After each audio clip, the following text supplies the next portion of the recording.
This is Catholic Daily Reflections for Monday of the third week of Lent. Today's reflection is entitled, The Permissive Will of God. When the people in the synagogue heard this, they were all filled with fury.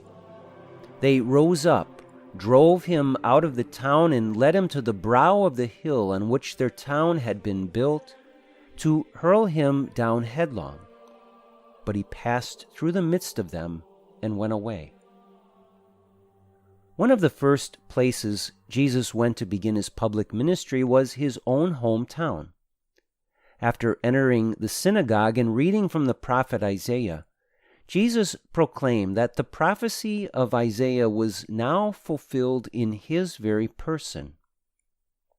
This caused his townspeople to be outraged at him, thinking he was blaspheming. So they shockingly sought to immediately kill Jesus by driving him out of their town to the brow of a hill off which they meant to throw him. But then something fascinating happened. Jesus passed through the midst of them and went away. The Father eventually permitted the grave evil of the death of his Son to take place, but only in his time. It's unclear from this passage how Jesus was able to avoid being killed right then at the beginning of his ministry. But what's important to know is that he was able to avoid this because it was not his time. The Father had more for Jesus to do before he would permit him to offer his life freely for the salvation of the world. This same reality is true for our own lives.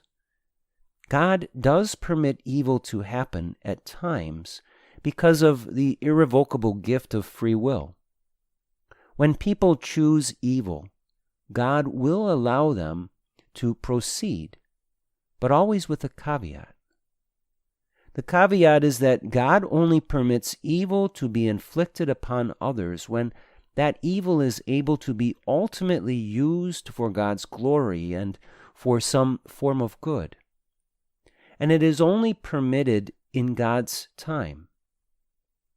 If we do evil ourselves, choosing sin rather than the will of God, then the evil that we do will end in our own loss of grace. But when we are faithful to God and some external evil is imposed upon us by another, God permits this only when that evil can be redeemed and used for his glory. The best example of this is, of course, the passion and death of Jesus. A far greater good came forth from that event than the evil itself. But it was only permitted by God when the time was right, in accord with God's will. Reflect today upon the glorious fact that any evil or suffering inflicted upon you unjustly can end in the glory of God and the greater salvation of souls. No matter what you may suffer in life, if God permits it, then it is always possible for that suffering to share in the redeeming power of the cross. Consider any suffering you have endured and embrace it freely, knowing that if God permitted it, then he certainly has some greater purpose in mind. Surrender that suffering over with the utmost confidence and trust and allow God to do glorious things through it. Let us pray. God of all wisdom, I know that you know all things and that all things can be used for your glory and for the salvation of my soul. Help me to trust you, especially when I endure suffering in life.